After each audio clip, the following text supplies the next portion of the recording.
Hey there. Tonight we're walking backward through time, way back, to a place where the Rhine River carved through endless forests, where Roman legions trembled at shadows between trees, and where your name, yes, your name, would one day echo across an entire nation, though not quite the way you'd expect. Just, you are an Alemanni warrior. It's the year Sembite Wash TCE, and you're standing in a world that doesn't have a Switzerland yet. Not really. Just territory, just survival, just the next sunrise. If you're lucky enough to see it. Before we begin, let me know in the comments where you're listening from and what time it is. Are you in bed on a couch, somewhere between wakefulness and that gentle pull of sleep? Good, stay there. So dim the lights, let your breathing slow, because tonight you're not just learning history, you're living it. One footstep at a time, one battle, one winter, one moment of brutal, mundane survival that teachers never quite captured in those dusty textbooks. Your story begins in fog, always fog. The Rhine Valley knew nothing else on mornings like this. You wake before dawn because that's what keeps you alive. The longhouse is dark, filled with the breathing of 37 other souls, warriors, children, elders, all packed together against the autumn cold that seeps through every gap in the timber walls. The air smells of wood smoke, unwashed wool, and the sour sweet tang of fermented barley that someone spilled 3 days ago and nobody's bothered to clean properly. Your sleeping mat is thin, basically reeds woven together with hope and prayer. Beneath it, the packed earth floor radiates cold upward through your spine. You've been awake for 10 minutes already, but you haven't moved. Movement means acknowledging the day, and acknowledging the day means acknowledging that your left shoulder, the one that took the Roman gladius 2 months back, is going to hurt like a freshly kicked hornet's nest the moment you shift your weight. Outside, the Rhine murmurs its eternal conversation with the stones. You can hear it through the walls. That's how close you live to the water. That's how little room your tribe has between the river and the forest, between the Romans to the south and the other Germanic tribes to the north who did happily add your cattle to their herds. If you showed even a moment of weakness, someone coughs, then another, it's starting already. The daily symphony of human endurance pretending to be health. You finally move. The shoulder screams. You ignore it. This is day 4,612 of your life. Give or take. You stopped counting accurately after your mother died. The morning air hits you like a slap from a disapproving god. Fog everywhere. Of course, fog. The Rhine Valley breeds fog the way corpses breed maggots. Abundantly, and without asking permission. You can barely see 10 paces ahead, which means you can't see threats, which means your shoulders tense automatically, even though you're still within the village palisade. The village, if you can glorify it with such a term, consists of 6 longhouses arranged in a rough circle, surrounded by a wooden fence that's more optimistic than defensive. About 200 people live here. 200 Alemanni who've decided this particular bend in the Rhine is worth defending against Romans, against rival tribes, against nature. You walk to the communal well, actually a hole in the ground lined with stones, but it reaches down to water that doesn't immediately kill you, so everyone calls it a well and pretends that's civilization. A woman is already there, Gudrun, 40-something, weathered as old leather. She nods at you. You nod back. This is the extent of morning pleasantries among people who are all too tired for actual conversation. The water is shockingly cold. You splash your face, feeling your beard drip, feeling your skin wake up in protest. Your shoulder throbs. You ignore it again. Ignoring pain is practically a job skill at this point. Somewhere in the fog, a rooster crows with misplaced optimism. The bird is an idiot. Everyone knows this. But it's the chieftain's rooster, and the chieftain's roosters don't get eaten no matter how stupid they are. You need to piss. You walk to the designated area, basically just outside the palisade, downwind, and handle business while watching the fog, always watching the fog. Breakfast is barley porridge. Again, it's always barley porridge because that's what grows in the few cleared fields you've managed to hack out of the forest. The porridge has the consistency of paste and tastes like disappointment mixed with hunger. But it's hot and fills your stomach, which are its only two job requirements. You eat from a wooden bowl that you carved yourself 3 winters ago. The spoon is horn, taken from a cow that died of old age, which meant the entire village celebrated because any death from old age, human or animal, counts as a victory against the grinding wheel of existence that usually crushes you all much younger. 12 people sit around the longhouse fire pit, eating in near silence. Everyone's calculating whether the food will last until next harvest, calculating whether the coming winter will be like last winter, which killed 4 people, or the winter before, which killed 9, calculating whether the Romans will march this season or wait another year. The chieftain, Chinotamar, 50 winters old and built like a bear that learned to walk upright, sits at the far end. He's not speaking. This is notable. Usually he's making pronouncements, giving orders, reminding everyone that he once killed 7 Romans in single combat, though the number seems to increase each year. Today he's quiet, which means he's worried, which means everyone else should be worried, but is too tired to worry properly. Your shoulder throbs. The porridge tastes like wood pulp. The fire smokes because the wood is damp, because everything is always damp in the Rhine Valley during autumn.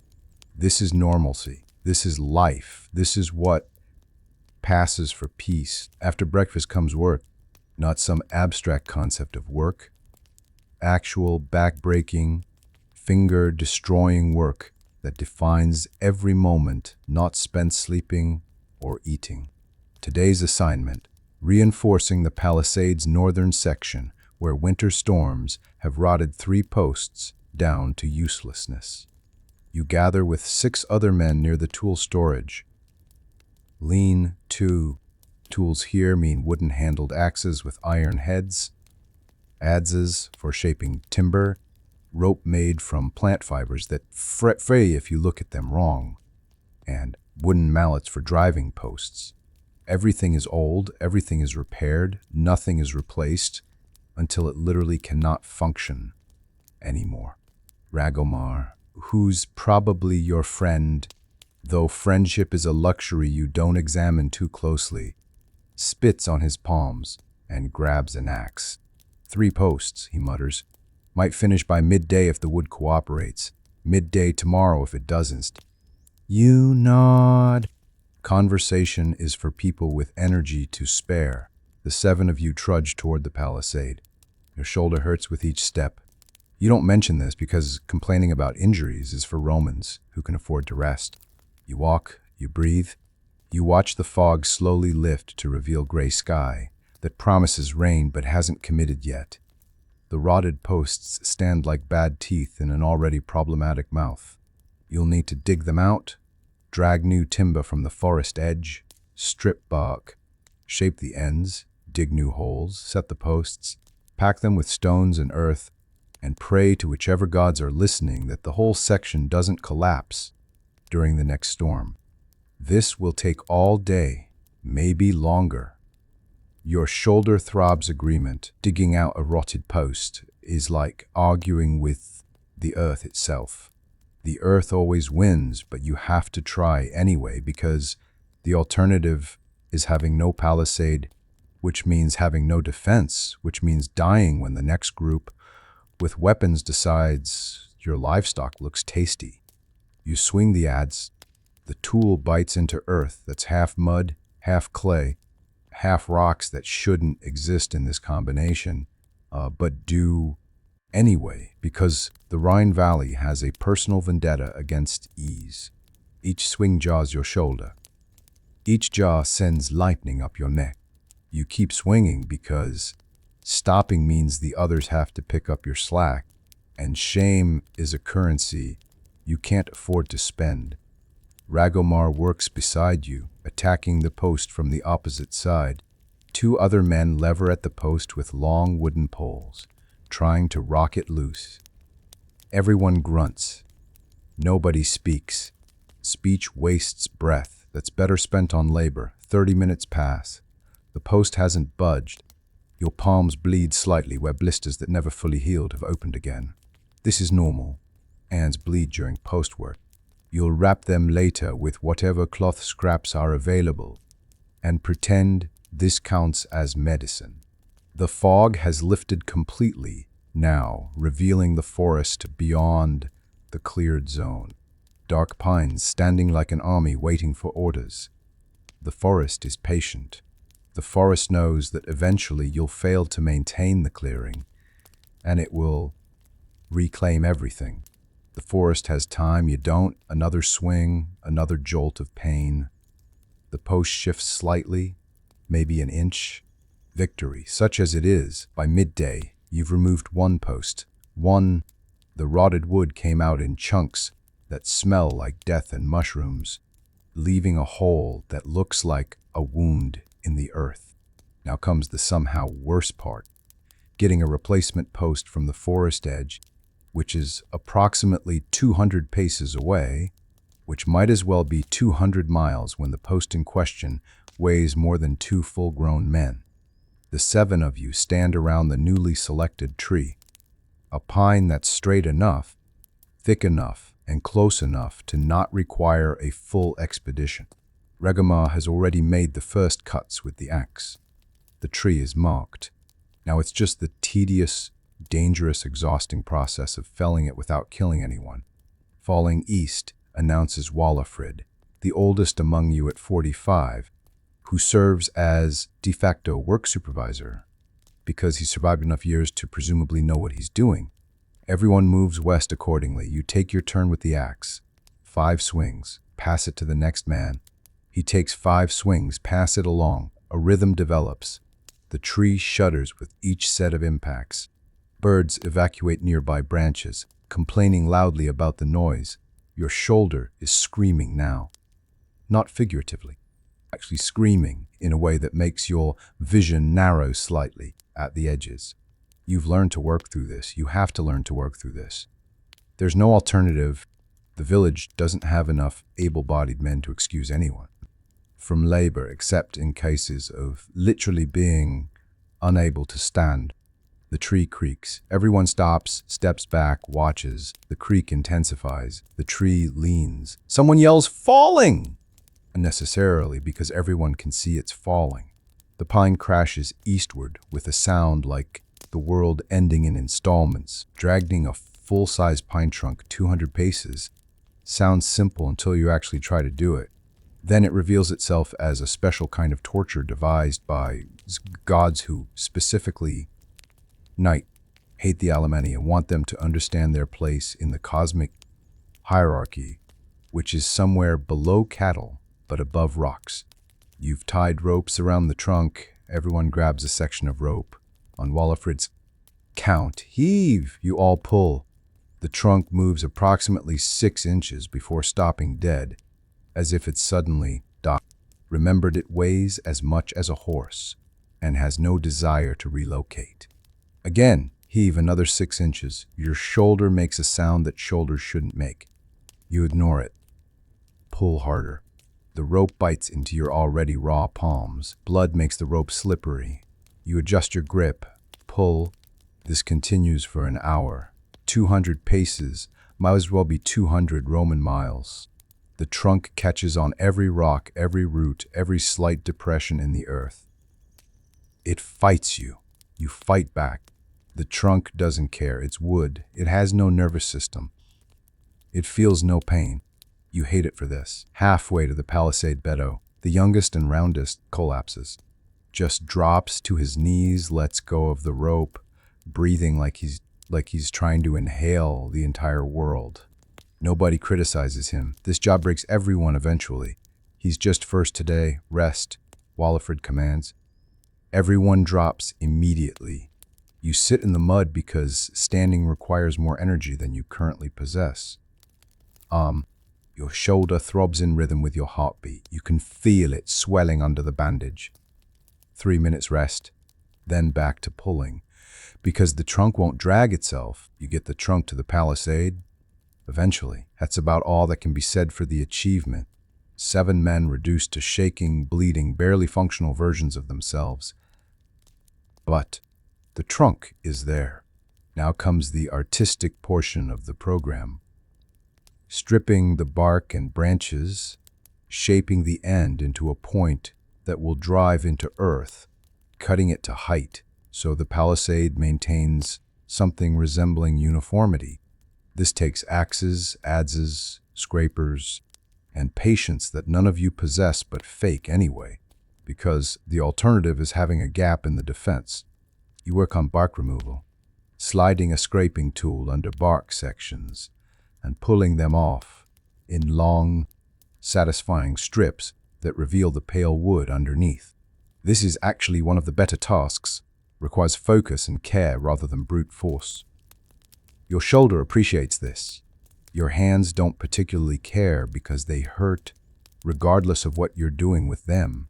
Ragomar handles the point shaping, swinging his axe with practiced movements that send wood chips flying in all directions. The man has been doing this since before you were born, and it shows. His strikes land exactly where intended. The point develops clean, straight lines. It's almost art if art involves splinters and potential death from a miswing. The afternoon develops that grey quality peculiar to autumn days that can't decide whether to rain or just threaten rain indefinitely. Your stomach reminds you that breakfast was 8 hours ago and not consisted of barley paste. That was more memory than nutrition. Everyone's stomach is complaining. Food happens twice daily if you're lucky. This is not a luck day yet. The post shapes slowly. Wood reveals itself. Progress occurs in increments measured by wood chips and sweat. Setting the post requires digging a hole deep enough that the post won't just tip over in the first strong wind. This means approximately 3 feet deep, which means more digging, more mud, more aggravation of every injury you've accumulated throughout the day. You're back on aids of duty, swinging down into the earth that's somehow rockier at this exact spot than anywhere else in the village. Each rock needs to be pried out, thrown aside, and cursed at, though cursing doesn't actually help, but feels necessary anyway. 2 feet down, you hit something, your adze clangs against it with the unmistakable ring of metal. Everyone stops. Metal underground usually means one thing: someone's buried weapons cache, possibly from the last time Romans tried to occupy this territory, possibly from tribal conflicts before that, possibly from time periods so far back nobody remembers them. Walafrid peers into the hole. Dig around it. Careful. You switch to smaller tools, scraping away earth from whatever this is. It's an iron sword blade snapped in half, rusted to the point of uselessness, but still recognizably a weapon. There's no handle, no decoration, nothing indicating who owned it or how it ended up 3 feet. Underground, at exactly the spot you needed to dig a post hole. Leave it, Walafrid decides. Dead man's weapon. Dead man's problem. Everyone nods agreement. The sword stays buried. You widen the hole around it, dig deeper, until you have a pit that looks approximately correct for accepting the post. Your shoulder hasn't stopped hurting for 10 hours. This is simply life now. The post gets rolled, levered, cursed at, and finally maneuvered into standing position. 4 men hold it upright while 3, including you, pack stones and earth around its base. The post stands, more or less. It leans slightly to the left, but everything in the palisade leans slightly in some direction. So this counts as success. You pack more earth around its base, tamping it down with your boots when tools prove insufficient. By the time the post is reasonably secure, The sun is setting. Not that you can see the sun directly. The clouds haven't broken all day, but the dot gray is darkening to that specific darker gray that signals evening in autumn along the Rhine. Your shadow has disappeared into general dimness. Walafrid inspects the work with the critical eye of a man who's seen enough bad construction to recognize mediocre construction as a victory. Good enough, he pronounces. This is the highest praise possible. Good enough means it probably won't fall down tomorrow. Good enough means you get to stop working and go collapse somewhere. The seven of you gather tools in silence. Everyone moves like they've aged 40 years during the day. Ragama limps, something in his knee protesting the abuse. Beto looks like he might cry, but is too exhausted for even that. Widmar is bleeding from a gash on his forearm that nobody noticed happening because minor injuries don't count during major work. You walk back toward the longhouse. Each step is negotiation between your will to move forward and your body's insistence that remaining still forever would be preferable. Your shoulder has moved beyond pain into a numb, hot throb that pulses with your heartbeat. The bandaging hangs loose. You'll need to change it. That requires finding clean cloth, which requires energy you don't have. Food first, medical care optional, sleep inevitable. This is the evening calculation. The evening meal is the same barley porridge as breakfast, but now with small chunks of turnip that someone harvested from the garden plots. The turnips are woody, borderline inedible, but they're food, and food is never refused. You sit on the same stool as this morning, holding the same wooden bowl. Everything hurts. Not in specific locations anymore, just a general full-body ache that radiates from your core outward to your fingertips and toes. Your shoulder has progressed beyond pain into something more concerning. A hot, tight feeling that suggests infection might be setting in, despite your attempts at keeping it clean. Around the fire pit, the day's other work crews report in. The hunting party returned with nothing. Deer have moved to different territory, probably pushed by something or someone you can't see yet. The women who gathered firewood report the easy deadfall is gone. They'll need to go deeper into the forest tomorrow, which means more time, more danger, more energy spent for the same result. Chenodomar listens to all of this with a face like weathered stone. Then he speaks. Roman scouts were seen 3 days south. Moving north, the longhouse goes quiet. Not the comfortable quiet of tiredness, but the sharp quiet of fear, trying to pretend it's just caution. How many, someone asks. 20, maybe 30. Chenodomar picks at his bowl. Could be a patrol. Could be advanced scouts for a legion. You keep eating. The porridge tastes like nothing. The turnip chunks require chewing. You chew, you swallow. You exist in the space between exhaustion and the knowledge that tomorrow might bring Romans. And Romans bring death in ways more creative than simple starvation or freezing. After eating, you're supposed to help with evening tasks. Banking the fire, securing the animal pens, checking the palisade one more time. Instead, you do something unusual. You admit you can't. Your shoulder is fever hot. Your hands barely function. And your body has reached the point where continuing means actual damage rather than just pain. Gudrun notices. She always notices. Sit, she commands in that tone that's not really offering a choice. You sit on your sleeping mat while she examines your shoulder by firelight. And the dim glow of a tallow lamp that smells like burning sadness. Her fingers probe the wound edges. You try not to flinch. You flinch anyway, maybe. She wraps fresh cloth around your shoulder. Maybe not. Romans come. Romans go. We're still here.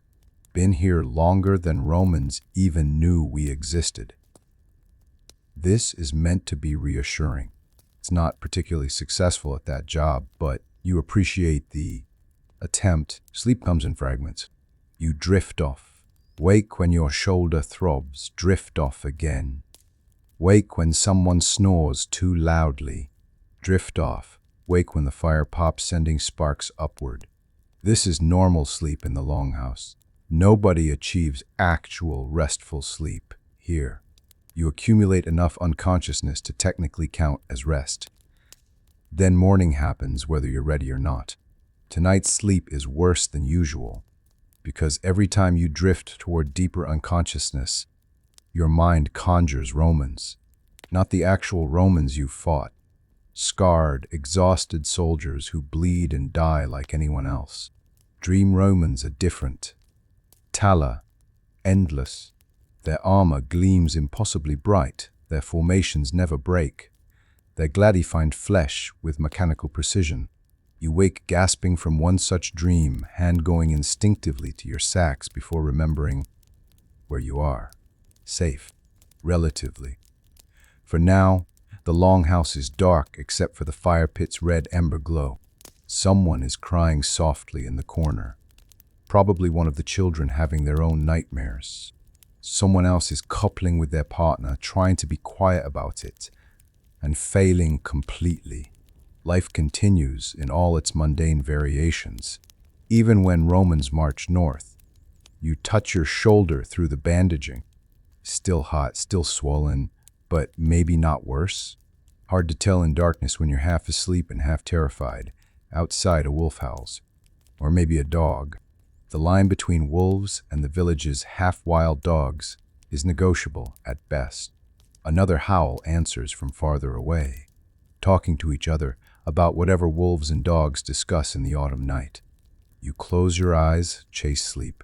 Catch it briefly before it escapes again. Morning comes too early and too cold. Frost has formed on the inside of the longhouse walls. Intricate ice patterns that would be beautiful if they didn't represent the fact that winter is coming, and winter kills more Alemanni than Romans ever have. You wake properly this time, not from nightmares, but from the generalized cold that seeps into everything. Your breath makes clouds. Your joints are stiff. Your shoulder is swollen enough that the bandaging is tight. This is a problem for after you've eaten. The morning routine begins again. Stand, dress, walk to the well, plash freezing water on your face. Pretend this is invigorating rather than just cruel. Walk back, eat barley porridge that's somehow even less appetizing when it's cold, which it is because the fire was banked overnight and hasn't had time to heat the iron pot properly. Chechnodamar stands. Everyone looks up. When the chieftain stands during morning meal, it means announcements, and announcements usually mean more work or more danger, The scouts I mentioned, they were seen again, closer.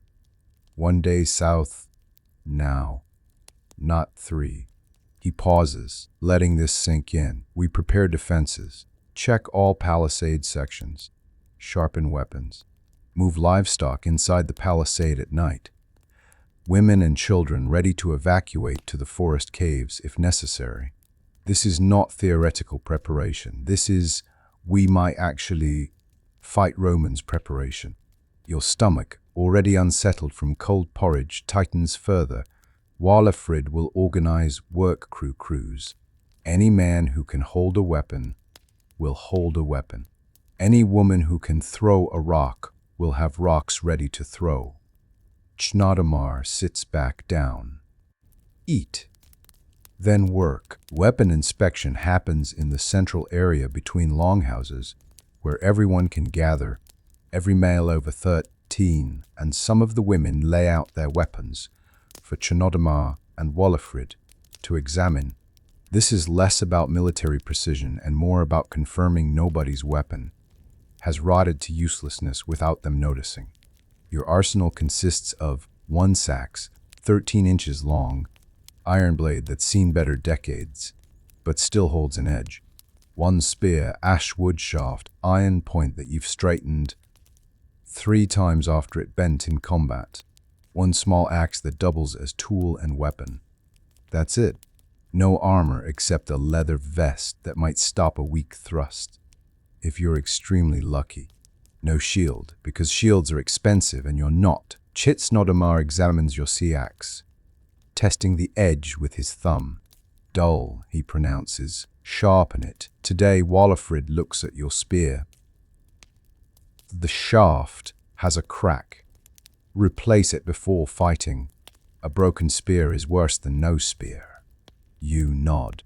Both of these problems require work you don't have time for, but you'll make time because the alternative is dying with inadequate weapons. Around you, other warriors are getting similar assessments. Ragagamar needs new binding on his axe handle. Widmar's spear tip is loose. Beto doesn't actually have a real weapon. He's been assigned a sharpened stake and told to be enthusiastic about it. The whole scene would be pathetic if Romans could see it. 38 men and boys with mismatched weapons in various states of disrepair, pretending this constitutes a defense force. But Romans aren't here yet, and pathetic weapons still kill when used correctly. You've proven that before. You'll prove it again if necessary. Sharpening a seeks properly takes time you don't have, but you make the time anyway because dull blades get you killed, more certainly than rushing does. You sit on a stump near the tool shed with your whetstone, a flat piece of gray, river rock that served you for years, and begin the meditation of steel on stone. Forward stroke, angle maintained, slight pressure, the stone hisses against the blade, a microscopic line of metal peels away. Repeat. Switch sides. Repeat. The work is rhythmic, hypnotic, almost peaceful except for the knowledge of why you're doing it.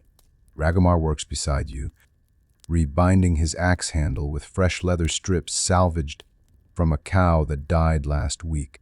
You think they'll actually come? The Romans, you consider while sharpening. Doesn't matter. Prepared or unprepared, they come if they want to. At least this way we won't die embarrassed by our dull weapons. He laughs. It's not particularly funny, but humor keeps certain thoughts at bay. I heard, he continues, working the leather tight, that the Romans have a new general. Young, aggressive, some princeling looking to make his reputation on our backs. This is concerning, if true. Old generals are predictable. They follow doctrine, move slowly, can be anticipated. Young generals are dangerous. They improvise, take risks, don't respect the established ways of warfare because they don't know them yet. What's his name? Julian. Ragammar tests his axe binding. Or Julianus. Something Roman sounding. You file this information away while filing your blade edge. Julian. The name means nothing to you, but names rarely matter. What matters is whether he's competent and whether he's coming here. The sax is sharp now. You test it on a piece of wood, shaving off a curl. Good enough. The spear shaft crack requires different handling. You can't just sharpen away a structural weakness. You need to bind the crack with sinew and hope the binding holds during actual use. Spibbler bindings under combat stress often don't hold. But this spear has served you for 3 years, and you've developed an unreasonable attachment to it. The way you get attached to any tool that hasn't killed you yet through mechanical failure. You wrap the crack section with prepared sinew, thin strips of dry tendon that you've soaked in water to make pliable. Wind it tight, overlapping each layer. The binding needs to be dense enough to reinforce the wood, but not so thick it creates a weak point where the shaft flexes differently during a thrust. Gudrun passes by, carrying a basket of late-season cabbages that look like green hatred. She pauses to watch your work. That shaft won't hold. I know you should replace it entirely, I know. But you won't, not unless it breaks during practice. You tighten the sinew. If it breaks in practice, then I'll replace it. If it holds in practice, it holds in battle. She makes a sound that might be agreement or might be commentary on male stupidity. Hard to tell. She continues toward the storage area with her cabbages. Ragomar has finished his axe and moved on to sharpening his own sea axe. You're unusually attached to that spear. It's killed 6 Romans. You keep rapping, maybe 7. One was already wounded, so I'm not sure if it counts. It counts. Wounded Romans die just as thoroughly as healthy ones. This is true. You finish the binding, tie it off, test the repair by flexing the shaft. It holds. Probably you'll find out during practice later. The afternoon involves combat practice, which sounds impressive until you see what combat practice actually means. 20-some warriors standing in a muddy field, hitting each other, not with wooden training weapons, while trying not to cause permanent damage. Like, Walafrid oversees this chaos with the expression of a man watching his children disappoint him in new and creative ways.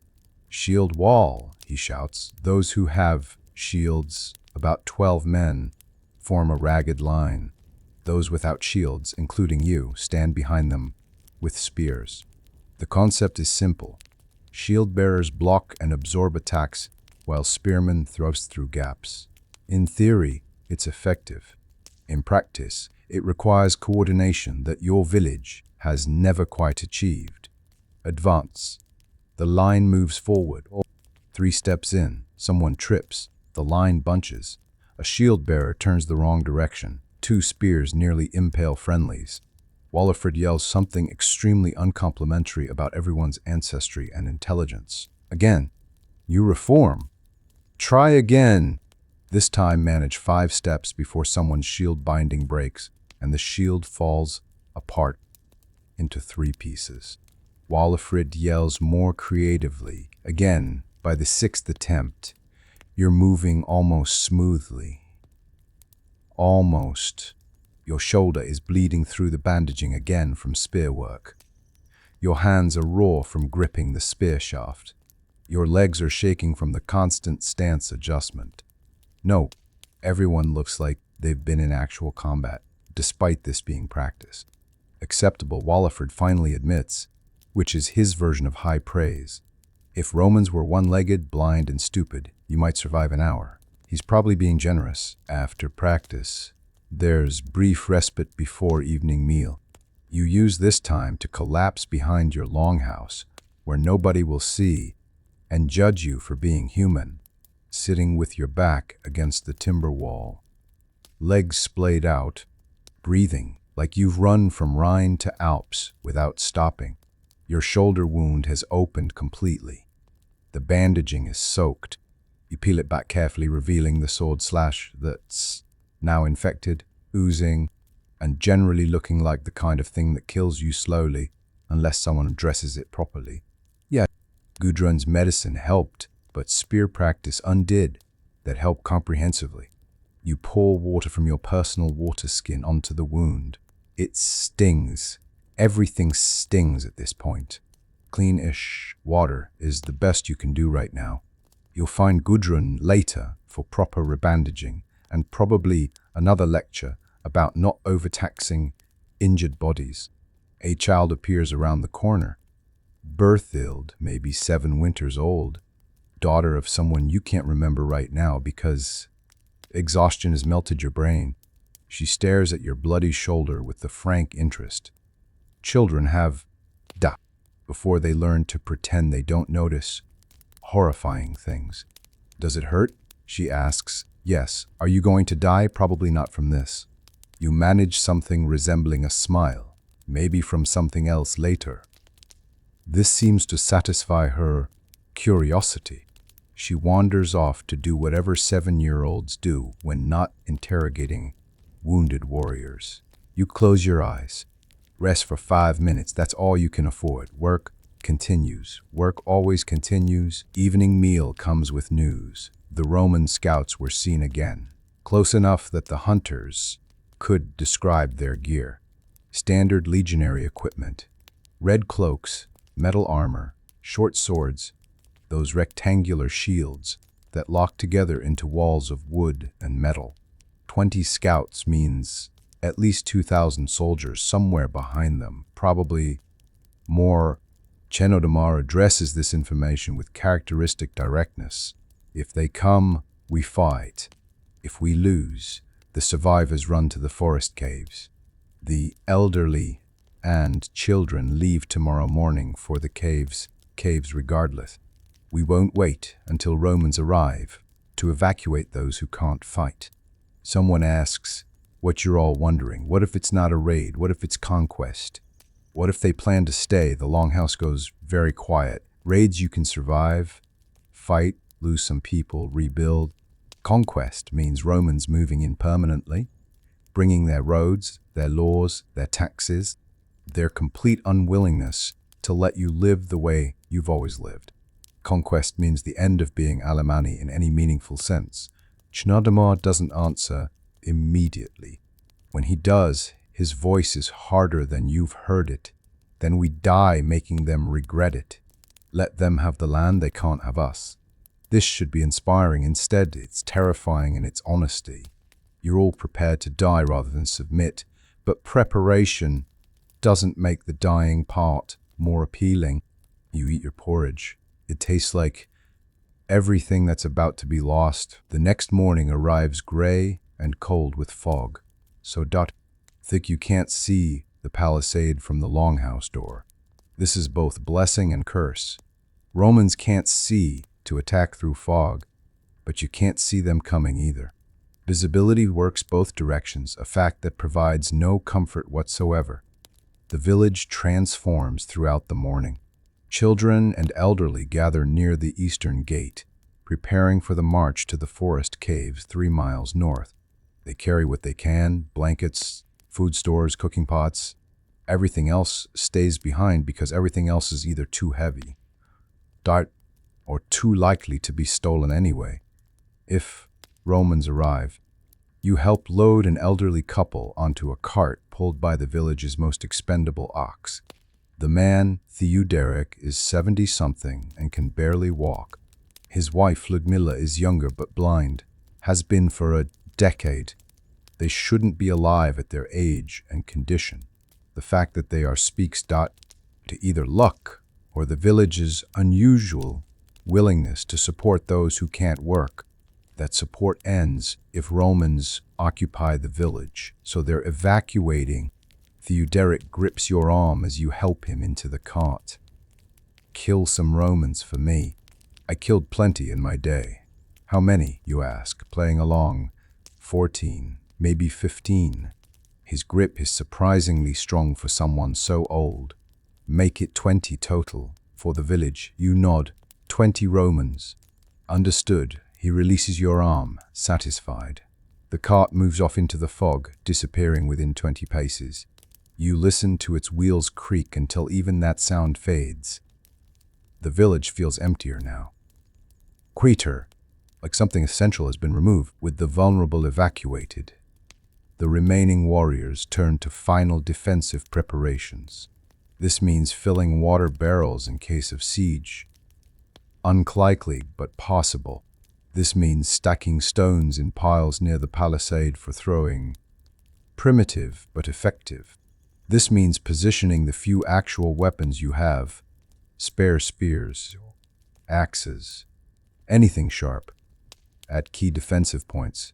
You're assigned to the northern section, the same area where you repaired the palisade. Yesterday, 6 warriors will hold this section. If Romans attack from the north, 6 warriors with 3 good shields between them, various weapons of questionable quality, and hope that desperation makes up for inadequacy. Ragomar will fight beside you, which provides minor comfort. You've fought together before. You know his patterns. He goes high, you go low. He's reckless but effective. You're careful but sometimes too cautious. Together you're almost one competent fighter. Romans won't come through fog, Ragomar says, stacking stones into throwing piles. They're disciplined. Disciplined soldiers don't fight blind, unless their commander is young and stupid. You position a spare spear against the palisade where you can grab it if your primary weapon breaks.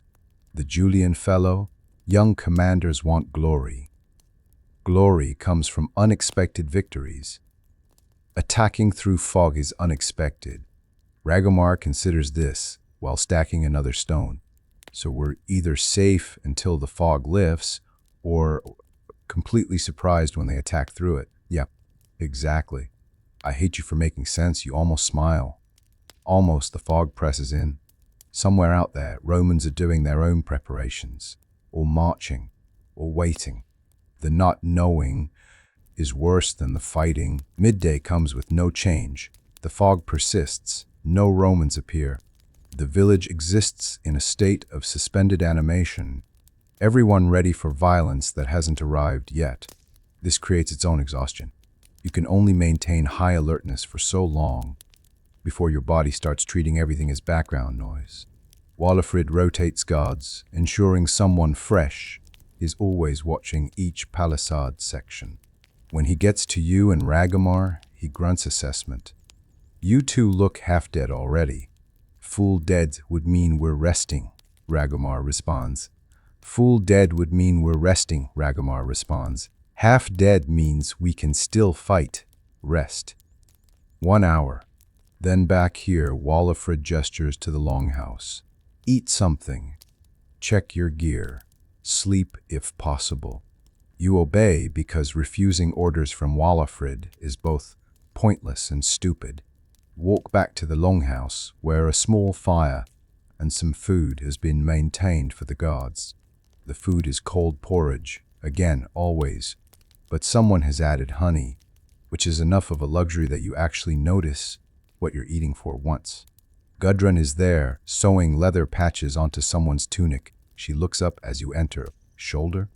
Hurts less than yesterday. That means it hurts a lot. She sets aside her sewing. Show me. Oh. You pull the vest aside and let her unwrap the bandaging. The wound looks slightly better. Still infected, still angry, but maybe not actively trying to kill you at the moment. She applies more of her mysterious paste, ribandag, and sends you back to eating. The porridge tastes like sweetness and temporary safety. You savor both. The fog lifts in early afternoon like a curtain pulled back to reveal a stage. Suddenly you can see 200 paces instead of 20. This should be reassuring. It's not. You can see the forest edge clearly, and the forest edge reveals nothing, which means Romans could be just inside the tree line. And you wouldn't know until they decided to be known. Walafrid sends runners between palisade sections, coordinating watches. The message that comes back from the southern section makes everyone's spine stiffen. Smoke visible on the horizon. A lot of smoke, structures burning. The village 2 miles south is either being raided or has already been destroyed.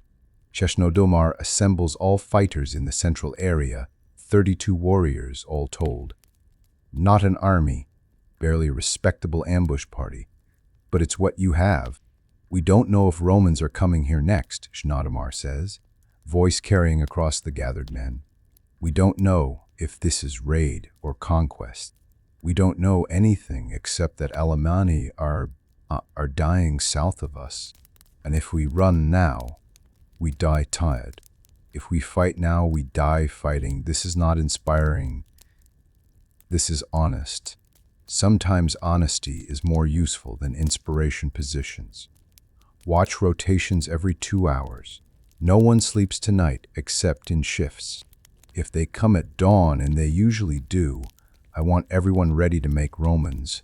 Remember they attacked Alamede Manny. You return to the northern section. The afternoon stretches. The fog is gone, but the uncertainty remains. You watch the forest. The forest watches back. Night arrives with no Roman attack, which is either good news or just delayed bad news. You can't tell which. The village lights minimal fires. Enough to see by, not enough to provide targeting references for anyone outside the palisade. Guards rotate every 2 hours, as ordered. When it's your turn to rest, you lie on your sleeping mat, fully dressed, seax in hand, and achieve something approximating sleep but not actually resembling it. The sleep you do get is populated with dreams of Roman formations advancing through fog, except the fog is actually smoke. And the smoke is from burning longhouses. And you're running, but your legs don't work properly because your shoulder has somehow spread infection to your entire left side. You wake gasping again. This is becoming a pattern. Ragumar, who's resting nearby, doesn't comment because commenting on nightmares is pointless. Everyone has them. When your watch rotation returns, you're almost grateful. Standing guard watching nothing is better than lying down. Watching the inside of your eyelids generate horror. The night is cold enough that frost forms on the palisade posts. Your breath makes clouds. Your hands go numb, gripping the spear. You maintain watch anyway, because the alternative is Romans appearing while you're warming your hands. At some point deep in the night, you hear something. Not much. Just a sound that doesn't match the usual night sounds. A branch breaking where no animal should be. You signal Ragumar silently. He hears it too. Both of you stand absolutely still, hardly breathing, listening, nothing. Or something pretending to be nothing, impossible to tell. Dawn can't come fast enough. Earth dawn breaks gray and red. A bad omen in any culture. The sun rises somewhere behind thick clouds, lighting them in shades that look disturbingly like blood diffusing through water. You've been awake for 23 hours straight now. Your eyes burn, your shoulder throbs. Your hands have permanent spear grip indentations. You're about as combat-ready as wet cloth, which is when the Romans decide to arrive. They don't charge screaming from the forest like raiders. They march, organized, disciplined, shields locked, armor gleaming dully in the dawn light, moving in formation that speaks of professional military training. Your people have never achieved, and never will. Approximately 60 soldiers, not the 1,000 you feared, but 60 professional Roman legionaries, will destroy 32 exhausted Alemanni warriors without breaking formation. You know this. They know this. Everyone knows this. The formation stops 200 paces out, exactly 200 paces. They measure these things. From their center, a single figure steps forward, young, wearing better armor than the regulars, a red cloak that marks him as officer class. This is probably Julian, the general princeling who wants his reputation written in Alemanni blood. He shouts something in Latin. You don't speak Latin well enough to understand military commands, but you understand the tone, surrender, or die. The universal language of conquerors. Chenodomar walks to the palisade gate, alone, unarmed except for his presence, which has its own weight.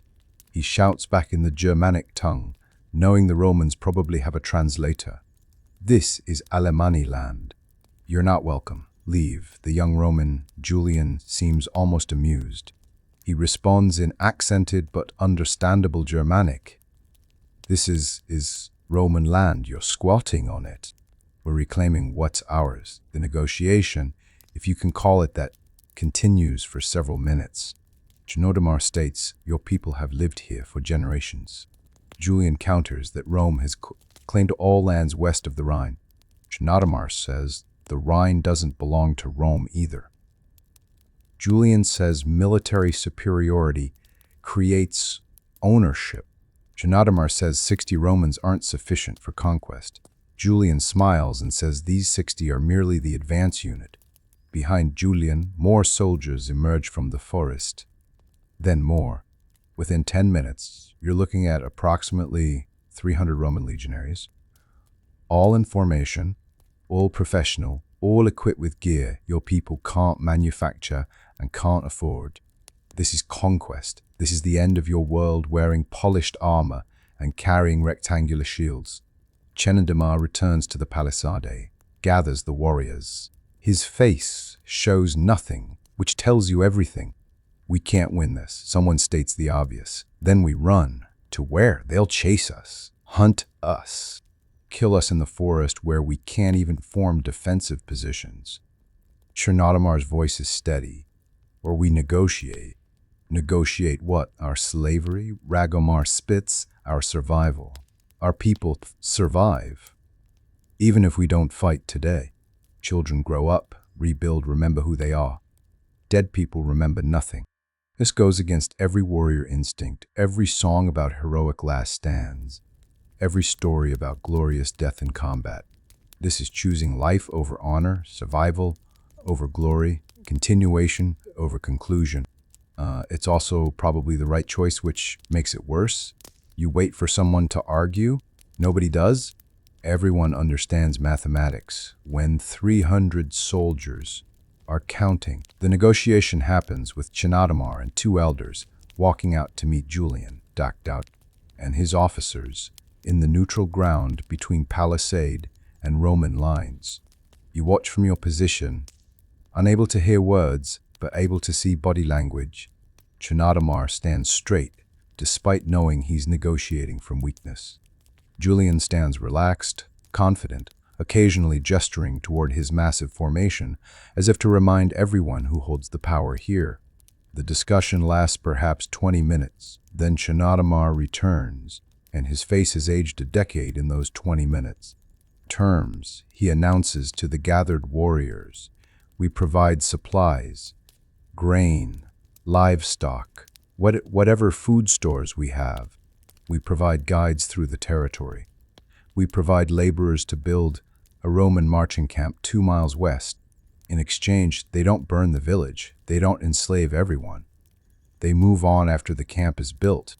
And if we refuse, someone asks, though everyone knows the answer, they kill every fighting-age male. Enslave everyone else. Burn everything. You do the calculation. Supplies can be replaced. Buildings can be rebuilt. Dead warriors and enslaved families can't be recovered. The choice isn't between honor and dishonor. It's between temporary hardship and permanent destruction. So, there's more, Chinadamar adds, voice harder. Julian says this territory is now officially Roman. We're now subjects of Rome. We pay tribute annually. We follow Roman law. We're no longer Alemanni. We're Roman provincials who used to be Alemanni. This is the part that actually hurts. Material goods are just objects. Identity is everything. You're watching your people cease to exist in any meaningful political sense. You're remaining physically alive but becoming culturally dead. Chinadamar looks at each warrior. I accept their terms. Does anyone challenge my authority to make this decision? Silence. Bitter, angry silence. But silence nonetheless. The Romans move in that same afternoon, not into the village. They establish their camp 2 miles west as negotiated. But their presence saturates everything. You can see their smoke. You can hear their construction. Organized, efficient, mechanical. They build in one day what would take your people a week. This is the difference between civilization and whatever your people represent. You used to call it freedom. Now it looks like primitive survival mistaking itself for culture. You're assigned to the labor crew that delivers supplies to the Roman camp. 10 warriors, former warriors, you suppose, since you're now laborers, carrying grain sacks and driving livestock to feed the occupying force. The irony burns. You're feeding the people who just destroyed your political existence. The Roman camp is almost beautiful in its precision. Straight lines, measured distances, identical tents in identical rows, defensive ditches exactly the correct depth. This is what organization looks like when backed by centuries of military engineering knowledge. A Roman quartermaster, a man who's probably never fought but who controls more resources than your entire village possesses, receives your supplies with board efficiency, checks quantities against a list written on parchment, marks numbers, dismisses you without actually looking at your face because you're not important enough to see as individuals. You walk back to the village carrying empty sacks, feeling emptier than the sacks. Ragomar walks beside you, equally silent. Finally he speaks. We're not Alemanni anymore, we're alive? Are we? He looks at you. Is this living? You don't answer because you don't have an answer. You just walk, one foot in front of the other. The basic canis. 3 days pass. The Roman camp is completed. A fortress that will become a permanent administrative center. Julian announces his intention to build a proper Roman town here. Eventually, roads will be constructed, tax collectors will be stationed, Roman law will be enforced. Your people will learn Latin or suffer disadvantages. Your children will be educated in Roman ways, or remain ignorant by Roman standards. This is how conquest works when done efficiently. No dramatic battles, no heroic last stands, just administrative absorption. You're not defeated. You're processed. On the third evening, Schnodemar calls a village gathering. Everyone attends because there's nothing else to do anyway. The old chieftain looks older now, like leadership has burned out whatever fuel kept him vital. The Romans call this province Germania Superior, he announces. We're in the Upper Germania. They have a Lower Germania to the north. They divide and name everything, making the world understandable to Romans. Someone laughs bitterly, and what do they call us? Subs, provincials, former barbarians being civilized. Schnodemar's voice is flat, but among ourselves, we're still Alemanni. We remember who we are, even if Rome doesn't recognize it. How long do we remember? Asks an elder woman. How long before our children forget? Before speaking Germanic becomes a mark of backwardness? Before being Alemanni means being poor and ignorant by Roman definition? Weeks pass. The Roman presence becomes normal in the way that oppression becomes normal when you have no alternative. You continue living. You work, now often in labor crews supporting Roman construction projects. You eat less than before because tribute takes a significant portion of food stores. You sleep better than during the pre-battle nights, but worse than when you were actually free. Your shoulder heals. The infection clears. Gudrun's treatments worked, though she accepts no credit because healing one shoulder when the entire culture is dying seems pointless. The scar will be impressive. A 4-inch line across your deltoid dot that will mark you forever as someone who survived a Roman blade. Whether that's badge of honor or shame depends on who's looking. One morning, a Roman official arrives with a list. He's recording population, occupations, taxable resources. This is census, the administrative backbone of empire. You're being counted, categorized, assessed for value to Roman interests. When he reaches you, he asks your occupation in Latin. You don't fully understand, so he repeats in rough Germanic, "What is your work?" You consider how to answer. Warrior is no longer accurate. Laborer is too simple. Former free man is too political. Farmer, you finally say, because it's the closest to truth that won't create problems. You do work the fields when not doing other tasks. He writes something on his wax tablet, marks you as agricultural resource, assigns you a tax burden based on estimated production, moves to the next person. You've just been officially reduced to an entry in Roman records. You exist now as data, not as person. This should feel worse than it does, but you're too tired to feel appropriately devastated. Months pass, seasons change, summer arrives, and with it, more Romans. The administrative center grows into a proper settlement. Stone buildings begin. A road is surveyed, planned, and constructed with that characteristic Roman straightness that ignores terrain in favor of geometric purity. Your people adapt because adaptation is the only option besides death. Some adapt enthusiastically, learning Latin, adopting Roman customs, seeking opportunities within the new system. Others adapt minimally, following rules but maintaining whatever cultural practices. Romans don't specifically prohibit. Most fall somewhere between, navigating the space between survival and identity. You fall into the minimal adaptation category. You follow Roman law because not following it brings punishment. You speak Latin poorly when required, Germanic whenever possible. You work when told to work, rest when permitted to rest. And think about freedom only in private moments. The younger generation adapts differently. Children who are now learning Latin in Roman schools that didn't exist 6 months ago, they speak Latin better than Germanic already. They're growing up Roman in ways that will make them strangers to their own parents. Ragomar watches his daughter conjugate Latin verbs with the skill that should have been applied to Germanic poetry, and his face shows the quiet devastation of a man watching his culture die one child at a time. She'll have better opportunities you offer, trying for comfort, better opportunities to be Roman. He looks at you. In 3 generations, nobody will remember we were ever Alemanni. We'll just be some backward provincial region that Rome civilized. The Alemanni will be a footnote in Roman records. Germanic tribe, absorbed Sambi Ushers TCE, no longer relevant. Denda, he's probably right. That's the worst part. He's probably absolutely right. A year passes, then another. The Roman settlement has a proper name now, some Latin designation that references the Rhine and the administrative district. The name doesn't stick with your people.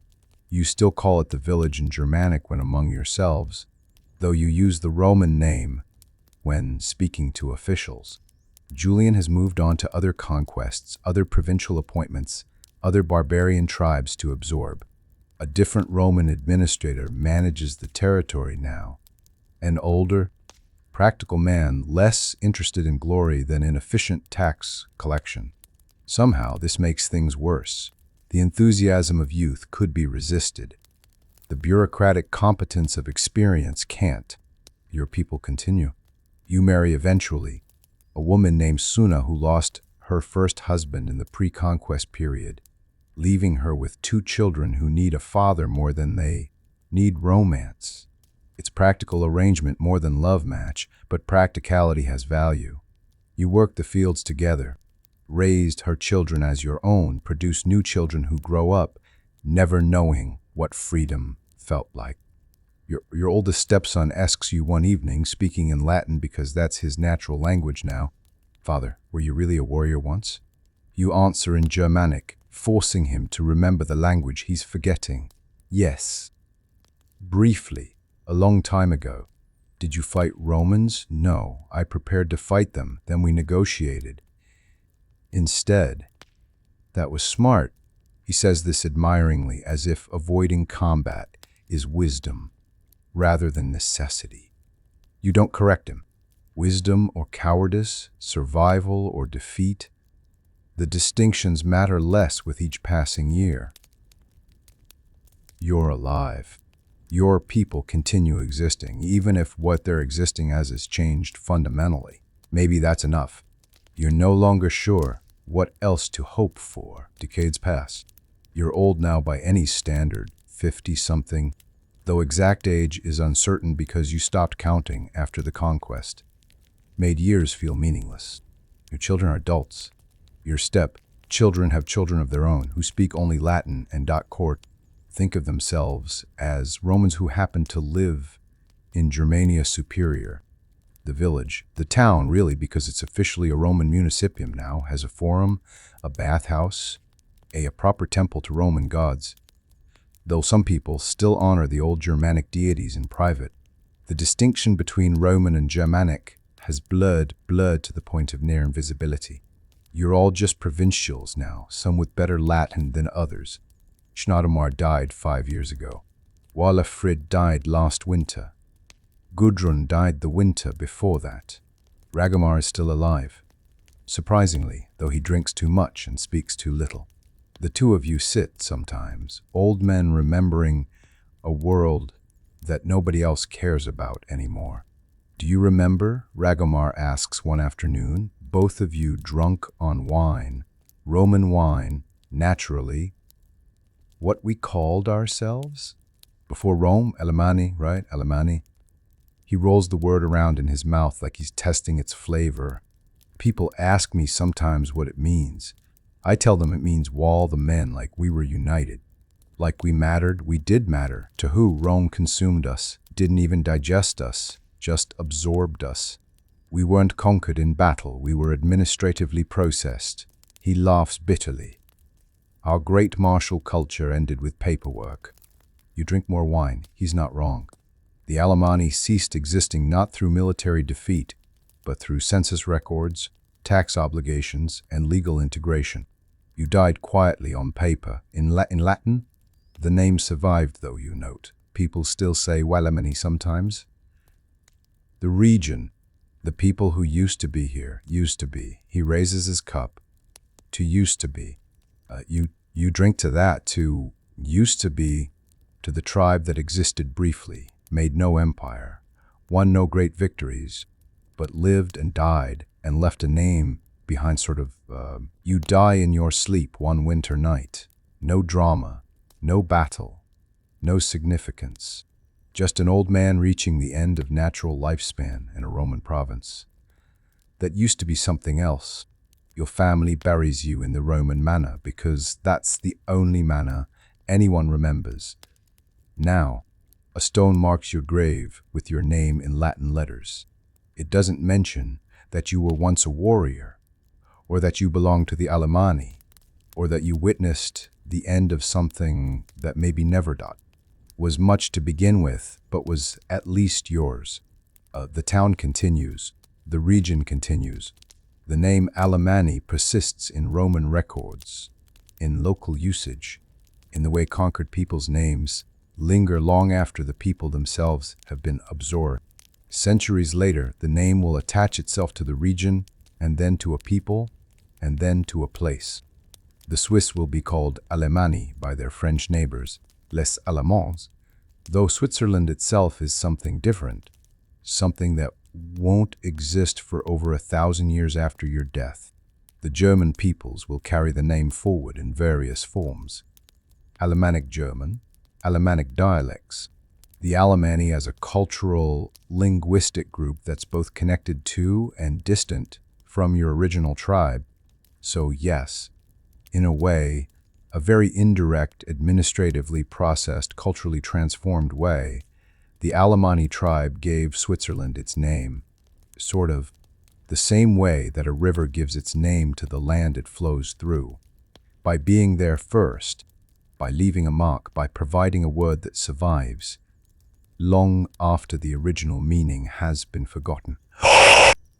You never knew any of this. You lived your life, survived Roman conquest, raised children who became Romans, and died thinking your people had simply ceased to exist. You were wrong but also right. The Alemanni died. The name lived. Whether that counts as victory or defeat depends on what you value more, the people or the word. The Rhine still flows. The forests still grow. New peoples live where you lived, speaking languages you never heard, worshipping gods you never knew, telling stories that forgot to mention you. But your name remains, Alemanni, all the men. Sort of sleep well, and that's how the Alemanni tribe gave Switzerland its name. Sort of, not through conquest or glory, but through survival and the strange way names outlast the peoples who first spoke them. The warrior whose shoulder you felt ache, whose exhaustion you shared, whose cultural death you witnessed. He never knew his tribal name would echo across centuries, attaching itself to places and peoples. He couldn't imagine. So rest now, let your breathing slow. The Rhine still flows through that valley, past towns that Romans built, through lands that Alemanni once claimed. History moved on, names remained, and you survived another day, same as he did until tomorrow night. Sleep well.